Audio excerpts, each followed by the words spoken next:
የግብረ ስጋ ግንኙነት ፈጽሞ ጾም መጾም ይቻላል ወይ ቀሲስ የሚል ጥያቄ ደርሶኛል። ይሄንን ጥያቄ ለመመለስ መጥቻለሁ። እናንተ ደግሞ ለሁሉም ሰው እንዲዳረስ 10 ጊዜ ኮፒ ሊንክ በማድረግ ሼር አድርጉ፣ ቤቱን ፎሎ አድርጉ፣ ለሁሉም ሰው አዳርሱልኝ። ሁሉም ሰው ይወቅ። አሁን የምንመልሰው ስርዓተ ቤተክርስቲያን ስለሆነ ሁሉም ሰው ሊያውቀው ይገባል ማለት ነው። እንግዲህ በጾም ሰዓት የግብረ ስጋ ግንኙነት መፈጸም ይቻላል ወይ ለማለት ነው። እንግዲህ ግብረ ስጋ ግንኙነት ፈጽሞ ጾም መጾም ይቻላል ወይ የሚለው ጥያቄ የደረሰኝ እኔ ስፈታው በጾም ግብረ ስጋ ግንኙነት መፈጸም ይቻላል ወይ ነው።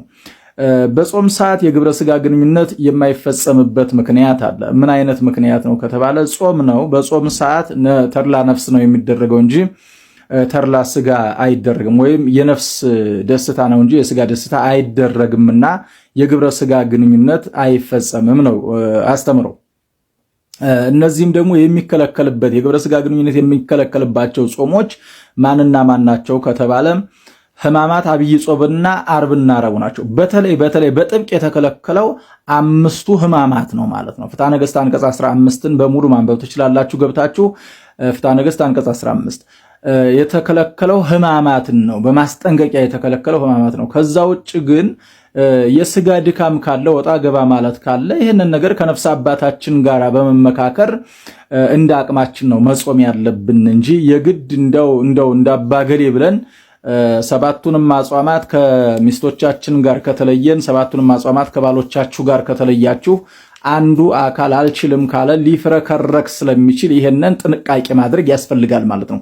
በአንደኛ ቆሮንቶስ ምዕራፍ 7 ከቁጥር 1 ጀምረን ስለ ጋብቻ የተዘረዘረ ነገር አለ። ተስማምታችሁ ለጸሎት ካልሆነ በቀር እርስ በርሳችሁ አትከላከሉ፣ ራሳችሁን ስላለመግዛት ሰይጣን እንዳይፈትናችሁ ይላል። ይህ ማለት ምን ማለት ነው? እኔ ጾመኛ ነኝ ብለህ አንተ ብትከለክላት ሚስትህ ከሌላ ወንድ ጋር ልትባልግ ትችላለች። እኔ ጾመኛ ነኝ ብለሽ አንቺ ባልሽን ብትከለክዩ ባልሽ ከሌላ ሴት ጋር ሊባልግ ይችላል። ያ ማለት ደግሞ ምንድነው? ባልሽን በሌላ አነጋገር ዝሙተኛ አድርገሽዋል፣ ሚስትህን በሌላ አነጋገር ዝሙተኛ አድርገሃታል ማለት ነው። በስርዓተ ጋብቻ የባልና የሚስት ግንኙነት ኃጢአት አይደለም። ለክብረ ጾም ተብሎ ጾሙን ለማክበር ጾሙን ደግሞ በአግባቡ ለመጾም ተብሎ ነው እንጂ ባልና ሚስት የሚከላከሉት። በፍትሐ ነገሥቱም ላይ ሲቀመጥ የሚገርማችሁ ነገር ምንድነው የተባለው? ባልየው የላይኛውን ብርድ ልብሱን ለብሶ ይተኛ፣ ሚስቲቱ ደግሞ አንሶላውን ገልባ ትተኛ። በመካከላቸው ድንበር ሊሆን የሚችለው ባልየው አንሶላው ላይ ተኝቶ ብርድ ልብሱን ይልበስ፣ ሚስቲቱ ደግሞ ባልየው የተኛበትን አንሶላ ለብሳ ብርድ ልብሱንም ለብሳ ትተኛ ነው የተባለው እንጂ ሚስቲቱ እታች መደብ ላይ ባልየው አልጋ ላይ ይተኙ አልተባለም። ለምን? ባልየው ከሰራተኛይቱ ጋራ ሚስቲቱ ደግሞ ከዘበኛው ጋራ የሐሳብ ኃጢአት እንዳይመታቸው፣ እልፍ ሲልም ደግሞ የገቢር ኃጢአት ሊያገኛቸው እንዳይችል፣ እልፍ ሲልም ደግሞ ከሌላ ወንድና ከሌላ ሴት ጋራ እንዳይሴስኑና እንዳይባልጉ በምንጣፍ እንኳን ከአንድ ምንጣፍ አይውረዱ ነው የተባለው። እዛው ላይ ይሁኑ። ለምን? ባልና ሚስት መከላከል ስለሌለባቸው።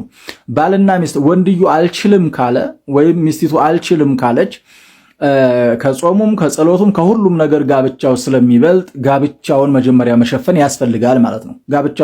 ይህንን መስራት ያለባቸው በነገራችን ላይ ቀረብ ብላችሁ ነፍስ አባቶቻችሁ ናቸው መስራት ያለባቸው። ይህንን ምን ይሰራሉ? ይህን ካልሰሩ ነፍስ አባቶቻችሁ ታዲያ ይህንን መዳኘት ያለባቸው ነፍስ አባቶቻችሁ ናቸው።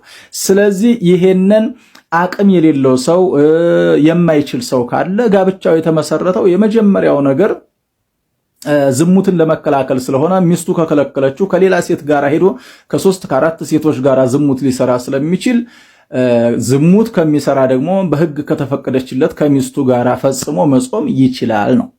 መጾም ይችላል ፈጽሞ።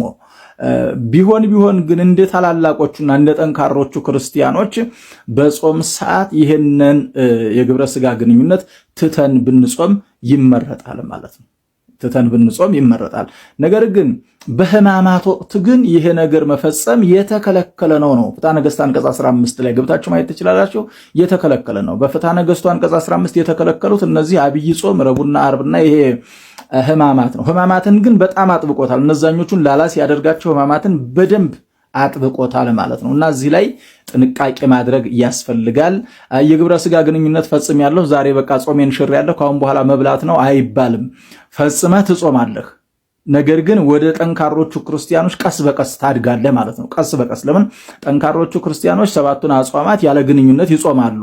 አንተ ደግሞ አልጠነከርክ ከሆንክ ደግሞ መጀመሪያ እስክትጠነክር ድረስ ወጣ ገባ እያልክ ትጾማለህ።